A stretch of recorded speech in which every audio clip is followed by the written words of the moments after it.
Hello all. Today we shall read the fifth part of this particular Tamra Shasanam or the copper plate inscription.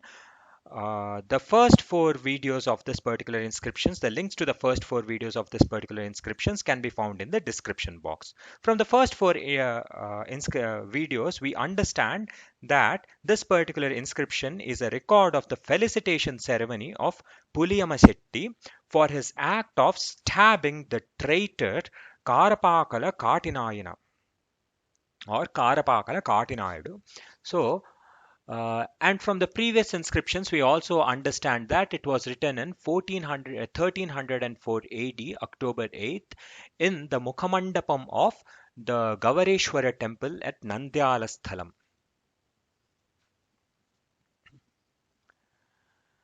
Before we get into the inscriptions, please do click upon the like button if you like the contents of this particular video, and do share it with your family and friends and relatives and everyone whom you know. And also do subscribe to my channel and make everyone subscribe to this particular uh, channel and make this particular video a bit more interactive by putting down your comments and putting down your views of this particular decipherment, and also if I'm making any mistake during deciphering these particular inscriptions.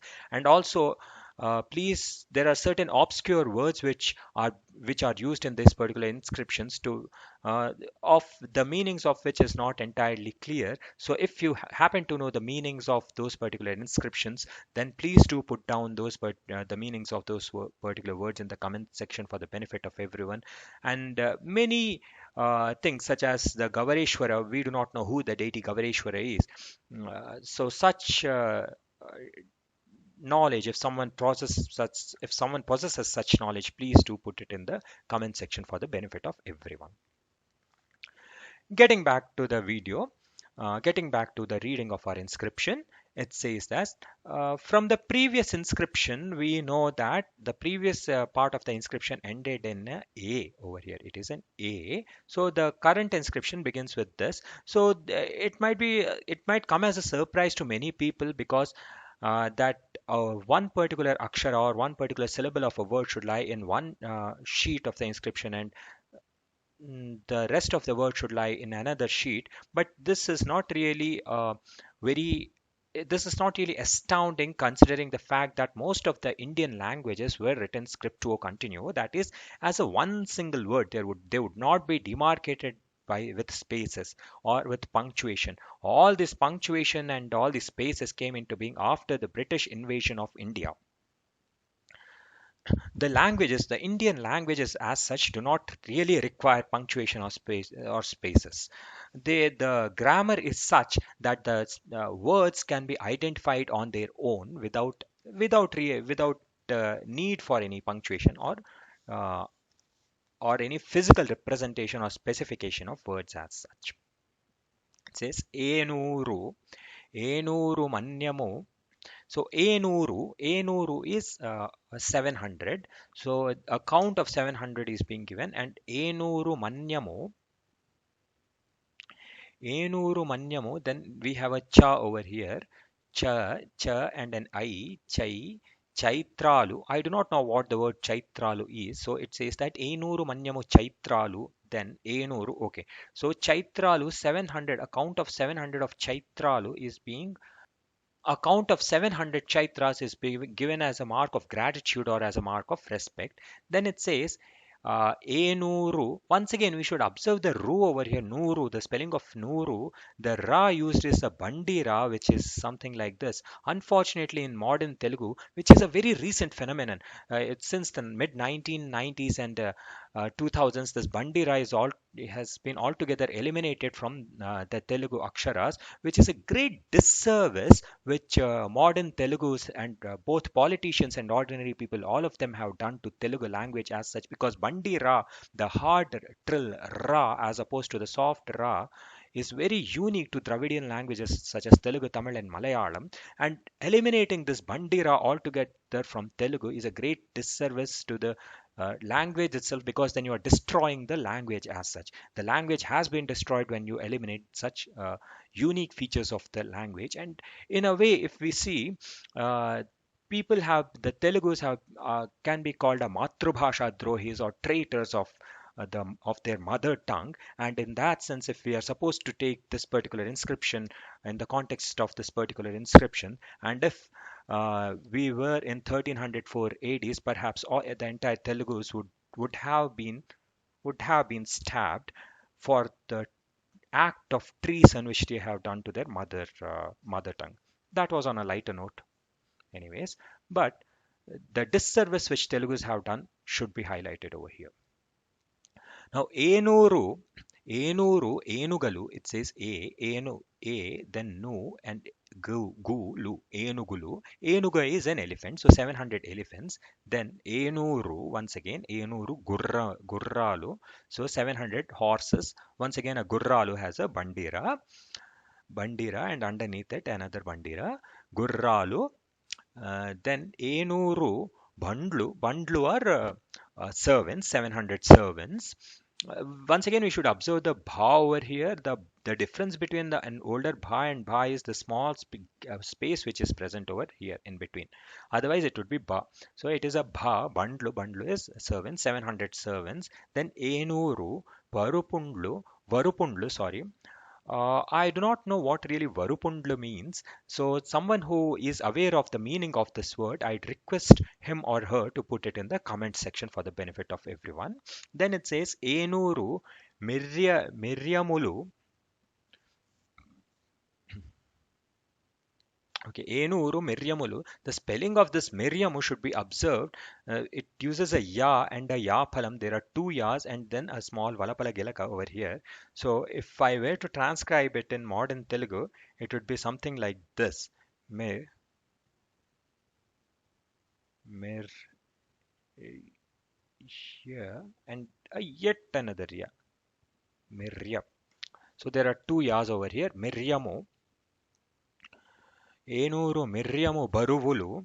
So I do not, sorry, Baruvulu. There is a Dirgham over here. Enuru Miryamu Baruvulu. So once again, Baru seems to be a unit of measurement, which I am not exactly aware of. People who know the metric equivalent of the word Baru, of the measure Baru, it is a request to please put it in the comment section of this particular video for the benefit of everyone. Then Miriamo means black pepper. So a Miriam, some 700 units of some 700 measures of black pepper is also exempt for this particular gentleman. Then Enuru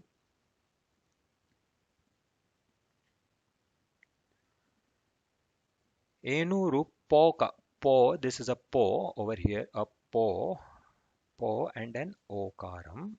Po, then po and an anuswara, poka. Poka is beetle nut, supari.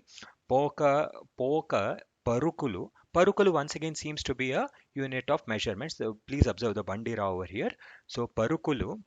Uh, uh, People who I'm unaware of what is the metric equivalent of the word parukulu. So people who are aware of the measure parukulu, what exactly would be the metric equivalent? It is a request for everyone to put it in the comment section for the benefit of everyone. Then it says Enuru Cheramalavalu. Here we should observe the ordinary Rai has been used. So the usage of Bandira is not really random. There are certain specific places where Bandira should be used and certain places where ordinary Ra should be used. Hence, the removal of Bandira altogether from the Telugu Aksharamala, from the Telugu words itself, is a great disservice to the Telugu language, and we are losing certain words in the process, certain uh, Cheramalavalu. So Enuru Cheramalavalu. Then Enuru, I do not know what Cheramalavalu means. So someone who really knows what it is, Cheramalavalu, please do put it in the comment section, the meaning of the word. Enuru Suruvudu. Suruvudu Malavulu. So it seems that the word Malavalu seems to be Suruvudu Malavalu. So Suruvudu and Malavalu seems to be two words over here, and Malavalu it seems to be a suffix. So in all probability, Malavalu must be a unit of measurement, just like Perukalu, Barulu. So similarly, Malavalu might also be a unit of measurement. And anyone who knows the metric equivalent of the word Malavalu, I'd request him or her to put the in the comment section once again as a benefit for everyone. Then Surudu, I once again do not know what really it means, but it must be some unit, some objects or something which is used at that time. I do not know what really Surudu means. Enuru Surudu Manavalu. Then it says Enuru Prati. We should observe the spelling of Prati over here. Prati is cotton. Most of us in modern times we write it as Patti, something like this. But typically, even in older books, even in older printed texts, like till 1900s, 1990s, in fact, we find that Prati was written as Prati. Prati. So I have a copy of Peddabala Siksha, which was printed in 1994. So in that I find it a Prati as being written as Prati, which is cotton. But in modern prints, I find it as it being written as Patti. So this Ra is missing. So over here it has been Prati as it should be. Prati Malavulu, Enuru Prati Malavulu. So 700 perhaps bales. So maybe in all probability Malavalu might be something equivalent to a bale. So in all these cases, they might be it might be a volumetric measure is what I understand based on the fact that it has been used even for prati, that is cotton. So the all these suruvudu, cheru, all these must also be something which are voluminous in nature rather than being weighty. Then it says Pratima Enuru Pratimalavulu. Then Enuru. Once again we have a Pratimalavulu. Then Enuru Ru up, Uppu Uppu Perukalu. Uppu Perukalu. So once again, Perukalu is a unit of measurement. So it is a salt. Uppu is salt. So some measures of salt, 700 measures of salt is also being granted over here. Then Enuru Potu Enuru Potu Perukalu.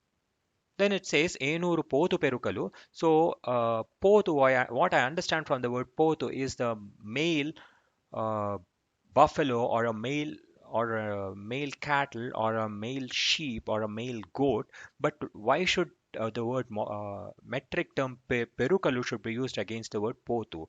So in that case, it seems that the word potu has some other obscure meaning which I am unaware of and which I could not really find in any dictionary.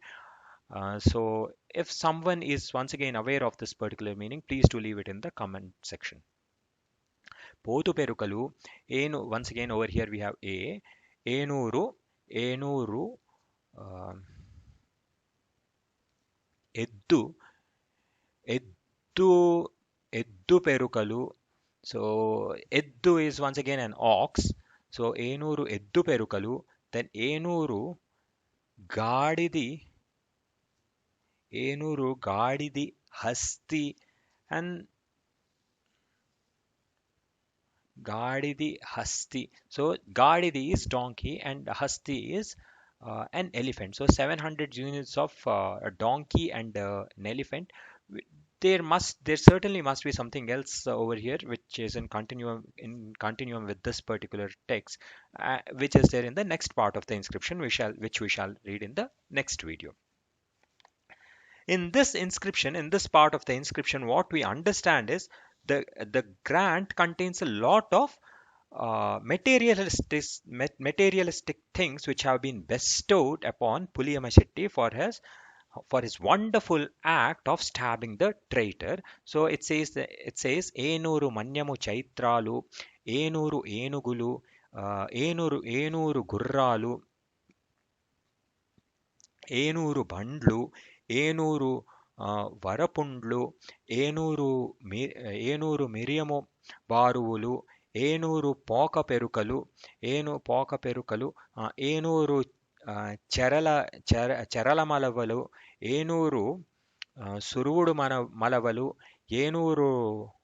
Enuru Pratti Malavalu, Enuru Uppo Perukalu, Enuru Potu Perukalu, Enuru Eddu Perukalu, Enuru Eddu Perukalu, Enuru Gadidi Hasti. So In this case, there are numerous words whose meanings I do not really understand, and it is a request to the people who are watching this particular video if they could find out the meanings of these particular words, especially chaitralu, చైత్రాలు వరుపుండ్లు బారులు పెరుకలు then మలవలు సురువుడు చెరల and all these words, like if I do not really know the meaning of these particular words, and for the benefit of everyone, please, if you are able to figure out the meanings of these particular words, please do put it in the comment section. With that, if you like this particular video, please do click upon the like button. Please do share it with people you know, and do subscribe to my channel for more such videos, and also make it a bit more interactive by commenting in the comments box. Thank you and have a good day.